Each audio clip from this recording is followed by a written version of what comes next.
وَأَقْبَلَ بَعْضُهُمْ عَلَىٰ بَعْضٍ يَتَسَاءَلُونَ، اور متوجہ ہوں گے ان میں سے بعض پر، یتساءلون، ایک دوسرے سے سوال کریں گے. ہم سارے جمع ہیں نا، ایک دوسرے پر متوجہ ہوں گے اور سوال کریں گے.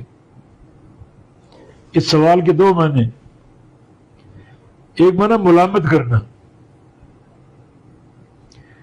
میدان محشر میں ملامت کریں گے ایک دوسرے کو.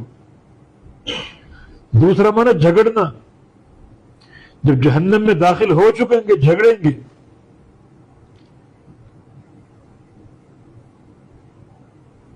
ایک دوسرے سے جھگڑیں گے. جو کمزور لوگ طاقتوروں کو کہیں گے کہ ہم تمہاری وجہ سے گمراہ ہوئے. اذ يتحاجون في النار فيقول الضعفاء للذين استكبروا انا كنا لكم تبعا. جہنم میں جھگڑا کریں گے. کمزور لوگ کہیں گے طاقتوروں سے ہم تمہارے تابع دار تھے، ہم نے تمہاری ہر بات مانی، تمہارے کہنے پر ہر کام کیا. فَهَلْ أَنْتُمْ مُغْنُونَ عَنَّا نَصِيبٌ مِّنَ النَّارِ، تم ہم سے اس عذاب کا کچھ حصہ ہٹا سکتے ہو؟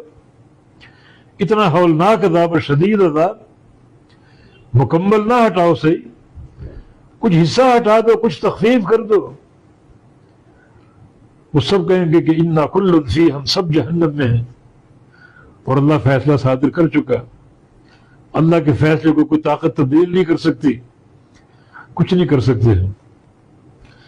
تو یہ تساؤل، ایک دوسرے سے سوال کریں گے. یہ سوال کرنا بصورت ملامت ہے اور بصورت جدال اور جھگڑا ہے.